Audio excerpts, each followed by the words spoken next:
Hey guys, my name is Moon and welcome back for more Umineko When They Cry, episode 6. So last time we had a nice conversation between the lovers George and Shannon right here. And George talking about how he was back then when he was a kid, right? And then when he grew up, he changed for the better. So that was good. So yeah, let us continue and let's see what happens today. 戻りました。うん。今日の日誌はまだだな。はい。すぐに提出します。カノン君、留守番をありがとう。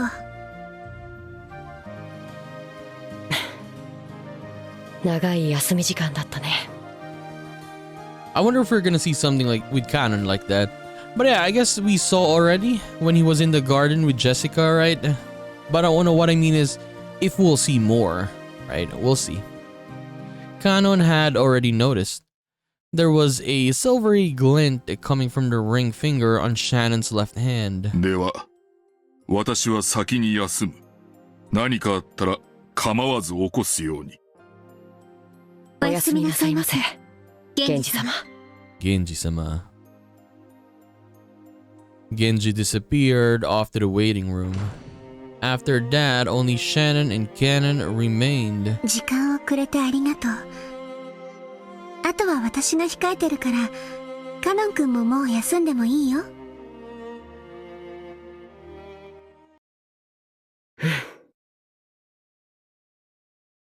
今度は僕の手番ってことだね。It's my turn next. 悪いけど、私たちは負けないよ。僕だって負けるものか。今日まで臆病でお嬢様にリードしてもらわなければ何もできなかった君が。Even though you've always been a coward and let my lady take the lead until now. 姉さんが教えてくれたはずだよ。何を教えたかな。恋に昔も過去も関係ない。今だけが重要なんだって。もしそれが本当なら、僕の今は姉さんの今に何も負けてるなんて思わない。Hey, Shannon and Canon glared at each other with serious eyes. That period of tension vanished when Shannon chuckled. それでいいよ。君とお嬢様も頑張って。もしも結ばれるなら、私たちが心の底から祝福できるくらいに素敵な関係になって。姉さんにかなりのリードを許してるけどね。仕方ないよ。それが君のこれまでの臆病の対価なんだから。分かってる。それが僕の罪だから。Shannon and Canon fished around in their pockets. They looked like the left and right wings of a gold butterfly. 私たちは家具。人間になって愛を育む奇跡を得るには、もう一度魔法の奇跡を頼らなくてはならない。あいつのブローチが役に立つなんて。私たちの手元にある唯一の魔法。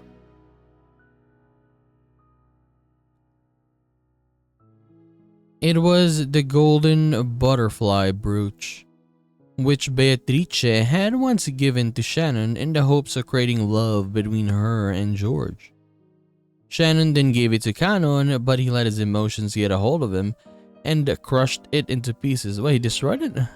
So when the two wings they held were brought together, it would regain the form of a beautiful butterfly. じゃあ、行ってくる。僕もトランプに一応呼ばれてたからね。He's gonna play cards with him? Okay. 頑張ってね。お嬢様、きっと喜ぶと思う。少し照れるな。楽しんで。その感情を。Enjoy the feeling. Canon left the servant room.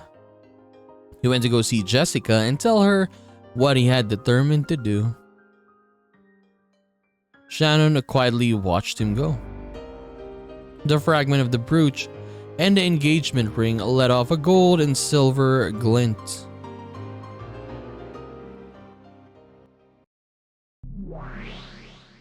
懐かしいぞ。あれは確かにわらわがシャノンに与えたもの。カノンが踏みつぶして以来、どこへ紛失したかと思っていたら、まだ持っていたのか。黄金蝶のブローチですね。恋愛を助ける魔法のブローチと、フェザリーヌさんの本で読みました。Federine's son's book. That had been the first time that Beatrice, the witch of the forest, had interacted with a human and given them her power. Bit by bit, she had transformed from a mere ghost to the ruler of the mansion at night. And by making the servants believe in her, she had wiped away the anti-magic power. And then it eventually became possible for her to appear openly in front of Shannon, whose magic resistance had grown particularly low, who had begun to believe in the existence of Beatrice.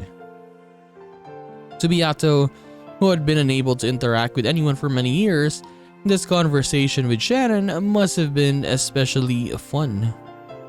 だから気前よく黄金蝶のブローチを与えてやったのだ。わらわは相当上機嫌であったのだな。わらわのごとき冷酷な魔女がそこまでサービスをするとは。でも素敵です。あなたは未来の恋人たちの仲を取り持たれたのですから。もちろん甘やかしたつもりはないぞ。わらわの魔力を抑えつけてきたあの肉々しい霊境を割ることと引き換えだ。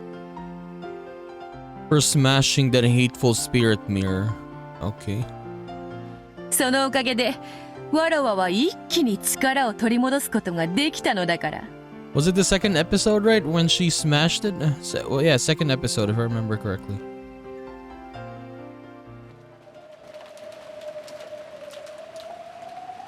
しかしある夜、紫の雷が鎮守の社を打ち砕いたのです。島々の者たちは協調だと囁き合いました。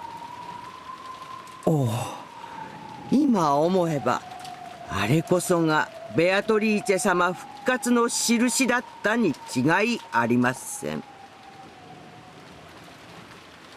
But I do wonder what is the truth to that one, right? The shrine got smashed by purple lightning, but what really happened with that?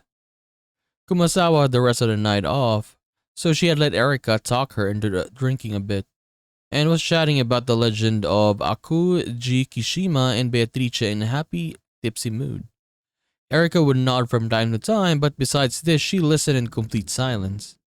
She wasn't actually taking notes, but she was gathering information on the whiteboard inside her head. Then she frowned as though noticing something out of place and held up her hand. ちょっとストップを。はい。その鎮守の社は悪食島の悪霊を封じるために旅の修験者が建立した。そうでしたね。ええ、そうでございます。強い神通力をお持ちだったということで、その力を鏡に込め、霊境として社に奉納し、悪霊を封印した。少し違和感を覚えます。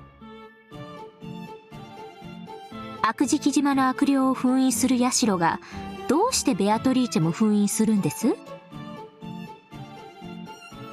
はあ、それはその霊境の神通力が。なるほど、東洋の悪霊も西洋の魔女も OK の便利な霊境だったからというわけですか。わかりました。すっきりはしませんが、そこは折れることにしましょう。しかし、どうしてベアトリーチェが蜘蛛の巣も嫌うのかわかりません。According to legend, the evil spirits of Akuji Kishima despised spiderwebs. They were apparently used as wards against evil in the surrounding islands. In fact, spiders are a useful bug. There's nothing strange about the fact that island farmers had treasured them. It's very possible that they were then tied to the story of evil spirits and became known as charms against evil, leading to a tradition of people treating this useful bug with care through generations. しかしそれ、悪食島伝説の話です。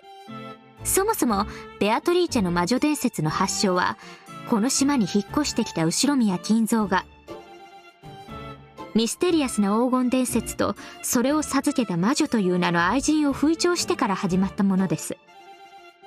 つまり悪食島の悪霊と黄金の魔女ベアトリーチェは本来全く異なる存在のはずなんです。なのに設定が同じになっています。さてはて。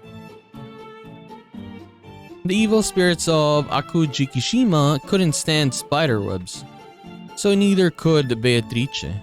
That sort of reasoning had been applied all over the place. When it was pointed out that this was strange, Kumasawa was lost for an answer. 金蔵さんの書斎のドアノブはサソリの魔法陣が描かれていて、それは西洋魔術では魔除けを意味する。だから西洋魔女のベアトリーチェはドアノブに触れられない。これは理解できるんです。でも蜘蛛の巣に限ってはベアトリーチェが嫌う理由がありません。私の知る限りでも西洋魔女の苦手なものに蜘蛛の巣があったという記憶はありません。むしろ蜘蛛は魔女の仲間や眷属では？はあ。思うに悪食島伝説の悪霊と魔女伝説のベアトリーチェ、この2つの異なる伝説が少し混交しているように思います。いいえ、混交どころか融合かもしれません。悪食島伝説は六軒島周辺の暗礁を恐れた漁民たちが生み出したおとぎ話。しかし悪食島に住まう悪霊なる者には具体的なビジュアルイメージが伴っていませんでした。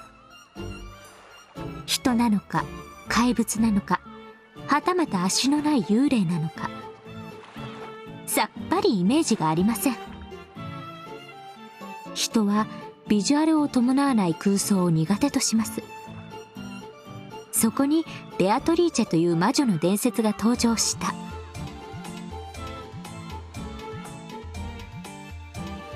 悪霊よりは魔女の方が想像しやすい存在です。しかもその上、金蔵さんはベアトリーチェの肖像画を描かせ掲示しました。Okay. つまり悪食島伝説の一番の弱点、たたる悪霊のビジュアルイメージが初めて保管されたわけです。In other words, the lack of visual image, which was the one weak point in the legend of Akujigishima, was finally completed. そこからいつの間にか2つの伝説が混じり合っていってしまったのではないでしょうか。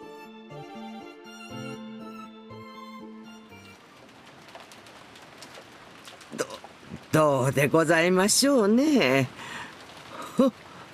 この老いぼれには少し難しい話にございます。Kumasawa laughed to smooth it over, wiping away a cold sweat. She might have seemed confused, but she actually did understand what Erica was saying. In truth, she had been vaguely aware of how the legend of Akuji Kishima, which had been around the Ushirimiya Kinzo, had come through Kinjima. And the legend of the Golden Witch, the story of the woman who had given Kinzo a vast quantity of gold, had both transformed. She didn't want to acknowledge it, but she knew. The setting where Beatrice hated the spirits mirror and spiderwebs. This had been based on the ancient legend of Akuji Kishima. The evil spirit part of that legend had just been replaced by the witch of the portrait. もし黄金の魔女ベアトリーチェを自称する人物がいたとして、彼女が本当に蜘蛛の巣を嫌うのかどうか、ぜひ聞いてみたいものです。 But yeah, what is the spider webs, by the way? I don't understand that. I mean, like back then I think they used that as well, right? When was it? Was it the third episode? But yeah, I think I do remember that they used it when they were fighting against, was it Canon? The evil Canon, remember that? I'll have to check, I don't remember. 触れるとどうなるんでしたっけ？魔女の眷属は蜘蛛の巣に触れるとやけどを負うそうですから、多分そうなるんじゃないかと。いいじゃないですか、それ。見事な魔女裁判です。蜘蛛の巣に触れてやけどするならば、それは悪霊の方であって魔女ではない。そして触れても何も起こらないのであれば、ただの人間であることの証。つまりやけどしようがしなかろうが、黄金の魔女など存在しないという証になります。魔女伝説なんて所詮悪事木島伝説が装いを変えただけの焼き直しに過ぎないのです。はあ。ただ伝説がそこにあるだけで、フルドエリカはこの程度の推理が可能です。いかがです、皆様方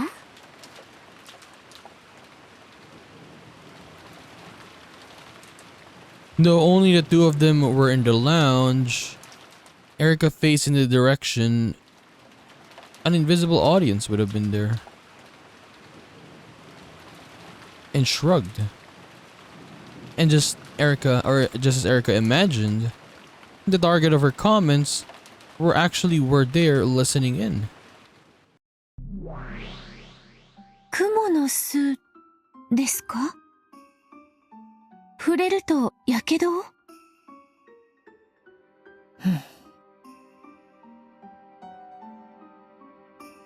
？When Beato the Elder snapped her fingers, a graceful silver spider slipped down from the ceiling, hanging by a transparent thread.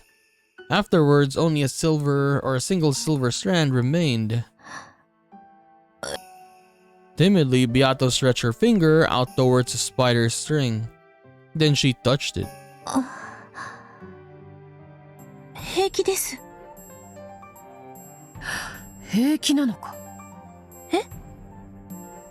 Beato the Elder lifted up a white pale finger, and after showing it to her little sister, she traced a silver string with it. There was a stench like a single hair being burnt. Once again, she held her finger up in front of Beato, who was stunned. There was a thin burn line as though someone had traced across it with a razor. これはどういうことですか？わらわが聞きたい。どうしてそなたは平気なのか？わかりません。 Maybe because she's not a witch. むしろ逆に、どうしてお姉様が蜘蛛の巣に触れるとやけどをするのかわかりません。わからぬ。わらわが自らの存在を意識した時からそういうことになっていた。ではお姉様は？ Beato hesitated, However, her question was clear. 違う。わらわは悪食島の悪霊などではない。わらわは六軒島の夜を支配する魔女ベアトリーチェである。どうしてこの島の太古の悪霊と同じ弱点を持つのかはわらわにもわからぬ。苦手なのは雲の巣だけですか？エリカとやらが言うように金蔵の書斎のドアノブもダメだ。あのサソリの魔法陣はわらわを焼く。わらわにとって金蔵の書斎の扉を開けようとするのは真っ赤に焼けた蹄鉄を家中に拾うも同じこと。そなたはどうか？サソリの魔法陣ですか？ The older sister snapped her fingers again. When she did, the surrounding scene bent and twisted, and they had suddenly moved to the place in front of Kinzo's study. And there was a doorknob engraved with a scorpion magic circle. 魔術を研究するものならば、人的にも霊的にも隔絶された隠れ家が必須となる。金蔵が自らの書斎を閉ざし、このような魔除けを施したとしても不思議はない。そしてそれは困ったことに、わらわにもこうして効果がある。She gently grasped the doorknob. As she did, a violent burning sound, unbelievably stronger than the one that caused by the spiderweb, rang out. お姉様、大丈夫ですか？手は。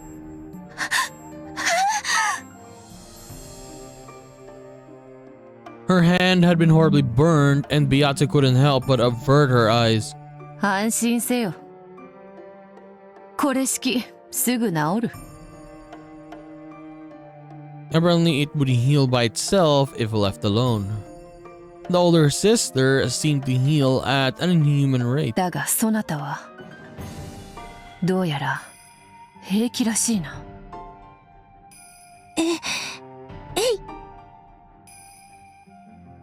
She timidly poked the doorknob. Nothing happened. Slowly, she touched it with her entire palm, but she felt nothing but a pleasantly cool sensation. 不思議だ。そなたはわらわの分身であるにもかかわらず、わらわとは様々なものが異なっている。Because yeah, you could say that maybe this younger one is still, she was still pure and innocent, that's why. 逆にドアノブに触れても平気ですが、お姉様のような火傷を負ったら私は簡単には治らないと思います。まるで普通の人間のようであるな。I mean, yeah, you could say that. She was still a normal human at this point. はい、私自身自分が魔女だとはちょっと信じきれていません。私にはお姉様のように魔法を使うこともできないし、不思議な火傷も、そしてすぐに傷を治すこともできません。お父様は私を偉大なる魔女の生まれ変わりだと信じてくださいましたが、私にはそれが信じられなくて。そなたは何者なのか？私はベアトリーチェ。お父様のために生まれてきました。お姉様は？わらわもまたベアトリーチェ。金蔵に魔法にて黄金を授け、その後も魂となって島に縛り付けられている体を失った魔女である。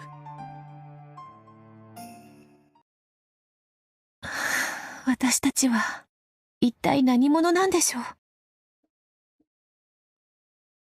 わらわと違い、そなたは体を持つ存在のように見える。え？そうなんですか？あのエリカとやらの話を聞いて、わらわはふと思った。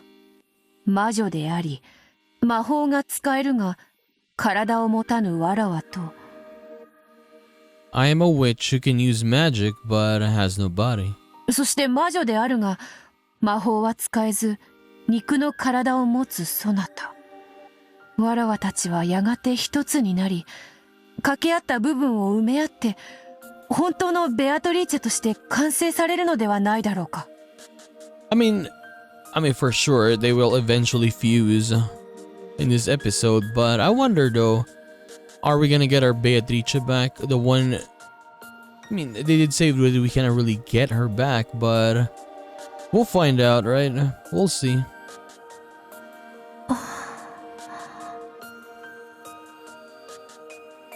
It seemed to make sense. Both of the Beatrices were missing something, and then, yeah, if you want to make both the missing parts, you need to fuse them, and then it will be whole again. If they became one, then they would surely be very close to the Beatrice that Butler desired. 試してみるか。え？手を出せ。They're gonna try to fuse right now. The older sister slowly raised her palm and held it out before Beato. A large burn from a second ago really had started to heal already. わらわたちは一つになれるかもしれぬ。わらわも知りたい。そなたと一つになることで未来のわらわを知りたい。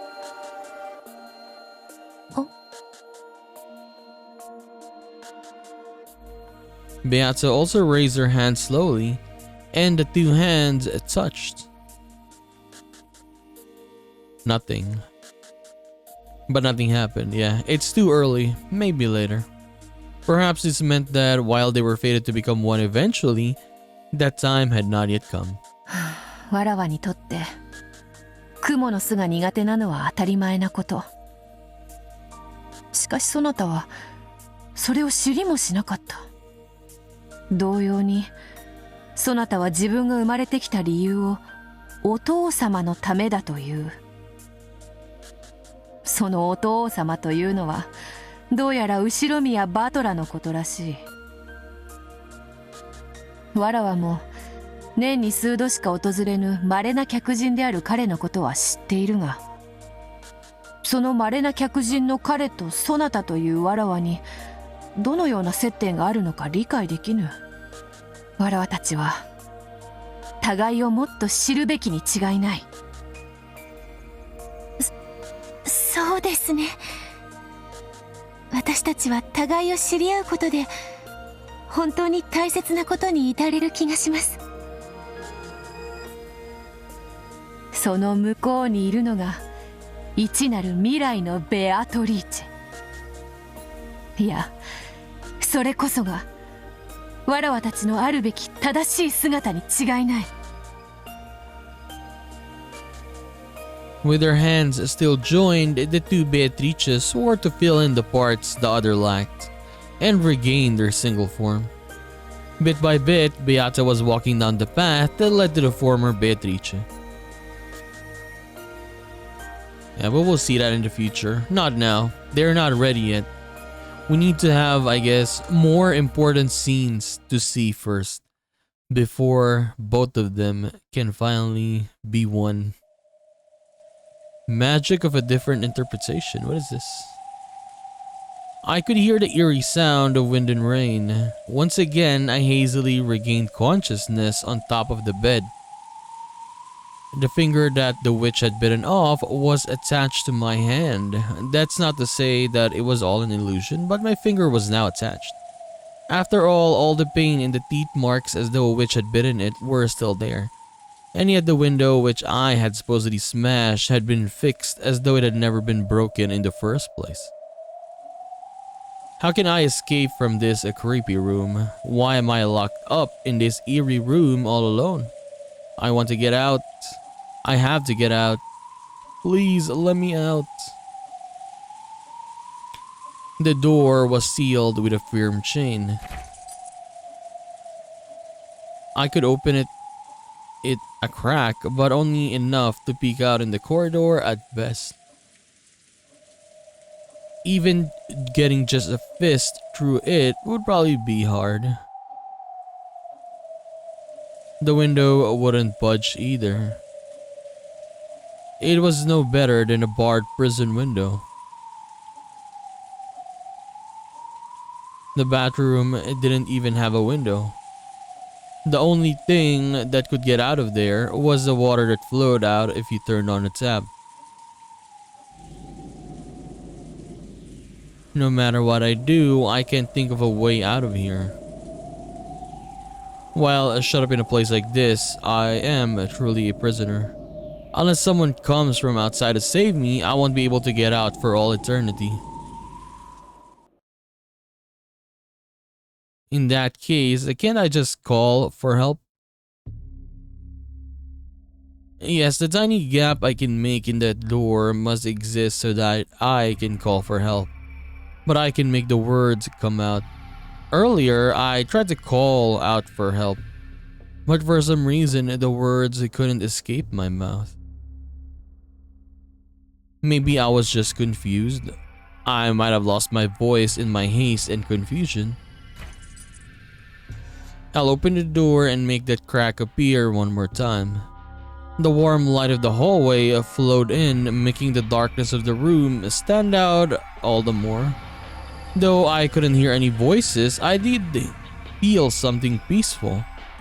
I'm sure everyone in the room at the other end of the hallway chatting happily about it. If I can just call out, surely someone will come to save me. Holding back some indescribable fear, I tried yelling once more. But nothing happens.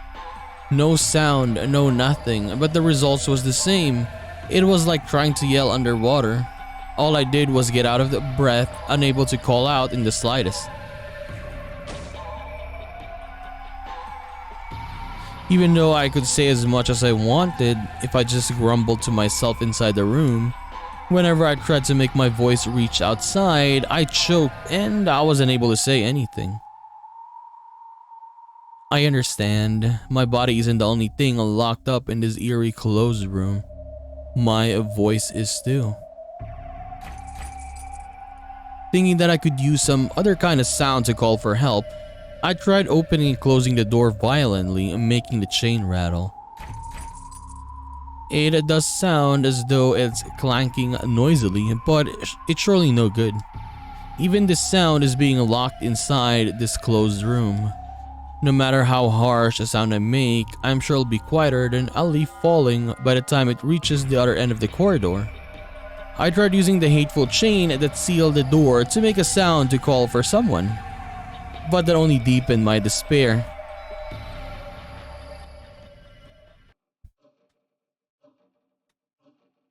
This chain, that's insane. Just a second ago, it was a stiff chain that looked like it might be used to seal a monster away. But at some point, it had transformed into a normal chain lock. This changes everything. Now I can just undo it from the inside. Who was this again? I think I said this was Angie, right?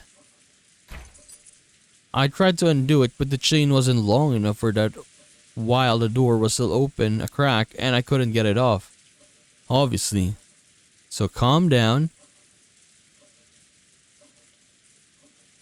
I gulped and calmly closed the door.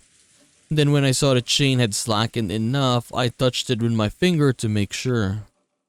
When I was little, I hated chains because I could never get them undone right. However, that was a long time ago. Now I can undo something like this.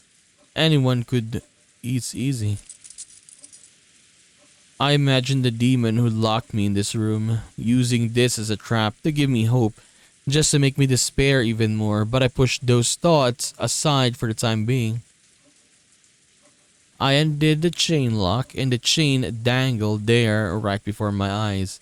So now there's no lock sealing this door. Please don't torment me anymore and just open it normally. Slowly the door opened. When I closed the door to undo the chain, the warm light from the hallway got cut off. If I open it again, what if that warm light is gone this time? I was even afraid of stuff like that. However, that was just me over imagining things. Slowly, quickly, no, I guess this is normal for a door. As the door let out an annoying creak, the exit from this cursed closed room finally opened.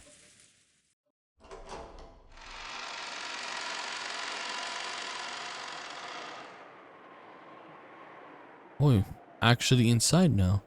I did it! I did it! Even my cry of joy was strangled. But that doesn't matter anymore. All that matters is that I can get out. But who is this really?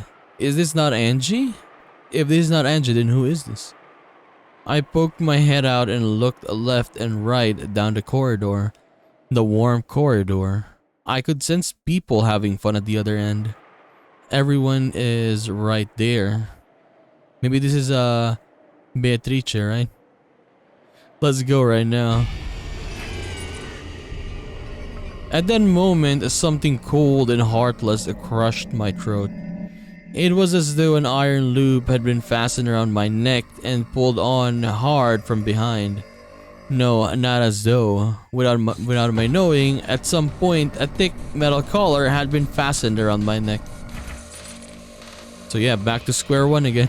When did this happen? When I turned around, I despaired even more.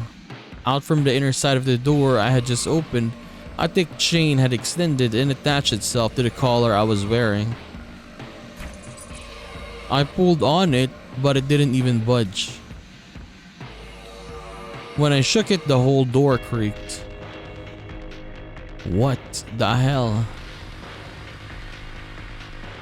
The chain that connected to my collar was attached to the inner side of the door. Yes.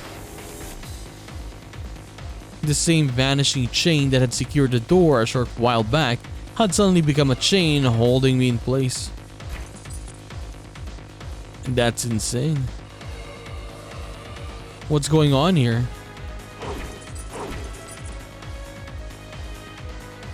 I pulled with all my strength, trying to tear the whole door off. But I already knew from repeated experiments that it wouldn't even budge. I'm sure this chain will disappear once I go back inside the room, but it'll never let me leave that room. Though it had apparently turned back into a normal chain lock, nothing had actually changed. The chain lock still bound me to the room. Tears flowing down my face, I pulled with all I had. It was completely useless. No matter what I did, I'd never tear it loose. And I wasn't even permitted to call out for help. I felt a confused anger at how the demon had mercilessly made me think that I'd escape for just an instant. But no matter how much I yelled, no voice came out, and no one on the other end of the corridor could hear me.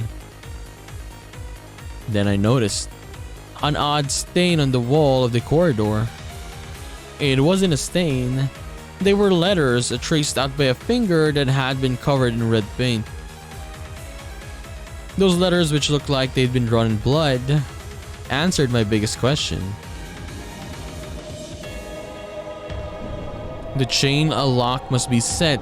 You are allowed to be unset or to unset it, but it must then be reset. Unless it is set, the exit of yours will be unusable. I instantly understood the meaning of that ominous message. Then I tried it out and understood completely.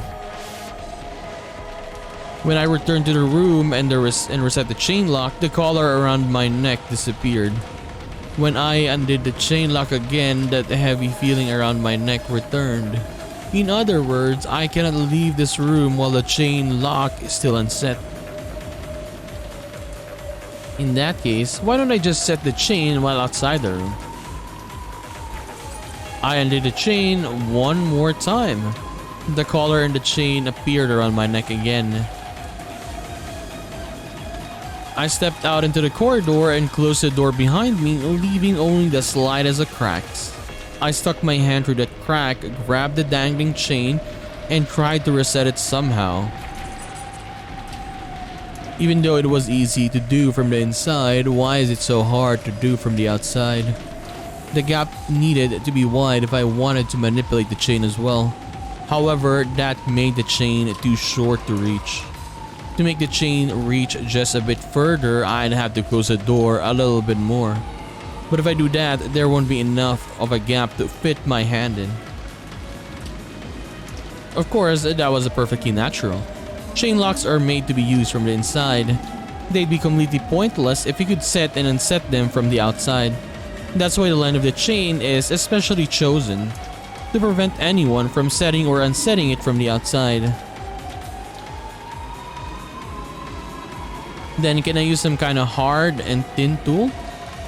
If the gap of the door is just a finger's width across, that's more than enough for the chain to reach. If I could just bend the wire hanger so that it fits through the crack and work with the chain with that. That's right, there's a closet just to the right of the door. Could there be some hangers in there? Found one. Oh, thank God. A single cheap looking hanger like one you might find in the laundry room was hanging there. Really? I'm pretty sure that when I last looked a short while ago, nothing like this was in the closet. Who cares? Quickly. I twisted the wire hanger, bending in the end with a tip around. I formed the loop and the end to grab at things with, making for sort of a burglar's tool. I then dashed out into the corridor again and closed the door almost as far as it would go. My wrist could never pass through it. However, if I close it this much, the chain should have an extra length to spare. But this crack is large enough for me to stick the hanger through. Now, it's just a matter of technique. If I keep trying, I'll definitely be able to do it eventually, I'm certain of it. It's harder than it looks, but the chain is long enough. It isn't impossible. I finally got my hands on the one-way escape. It was hard, yes, but it was theoretically possible. If it's possible, I'll be able to get out. I'll be able to escape from here.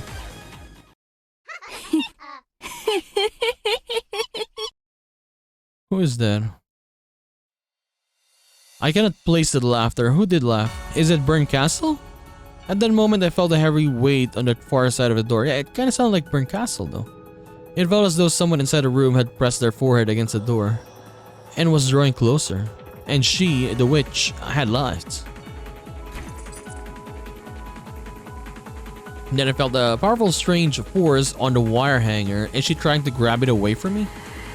Yeah, like hell I'd let go. Like hell I'll let my one key out of here get stolen while my guard is down. Fortunately, I'd stuck my wrist through it so that I wouldn't drop it if my hand got tired. You wouldn't be able to snatch this out of my hands. It is definitely Burn Castle. Maybe Lambda Delta. The witch on the other side of the door laughed at me. Then I noticed something weird. I looked at my left hand, which had pressed against the door to hold it in place. And in between the fingers of that hand, I could see something red. They were red letters, so I realized immediately. At some point in time, even more bloody letters had been drawn onto the door. And my left hand had been the one covering them up. Still, fighting against the vice-like strength of the witch beyond the door, I moved my left hand to the side. Where that hand had been, bloody letters had indeed been drawn. And there, as though someone had predicted it, I'd struggled this way from the very beginning, was a message from the witch to me. It is impossible to set or unset the chain lock from the outside, by any means. All tricks done from the corridor had been sealed by the red letters. No way.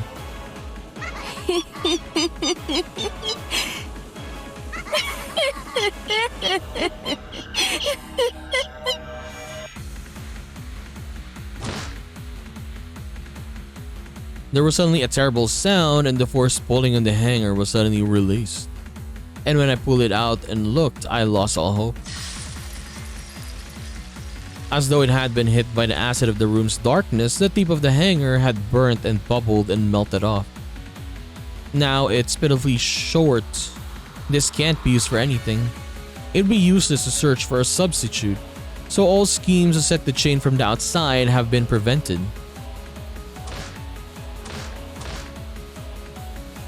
Damn it. I threw the remnants of the wire hanger against the floor, faced the hallway filled with a warm light, and called for help. However, I just choked, unable to speak at all. Everyone's just down the corridor, and everything's peaceful there. I can't hear their voices, but I know. I'm sure they're all having a good time playing cards. So please, someone notice. Someone save me.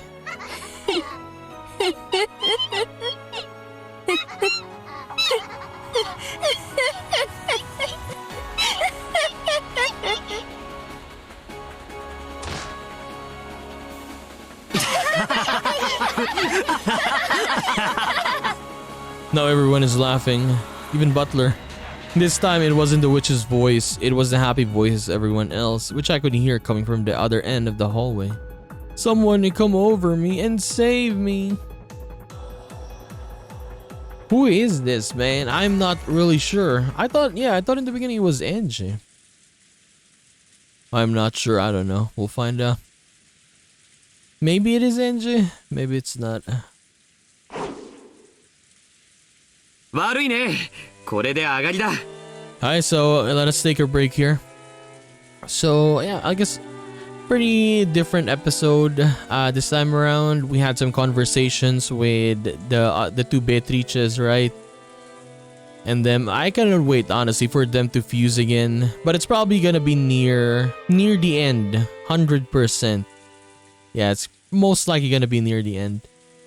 And then what happens afterwards? I can't wait for that. Will we have the same Beatrice as last time, or is it gonna be a little bit different?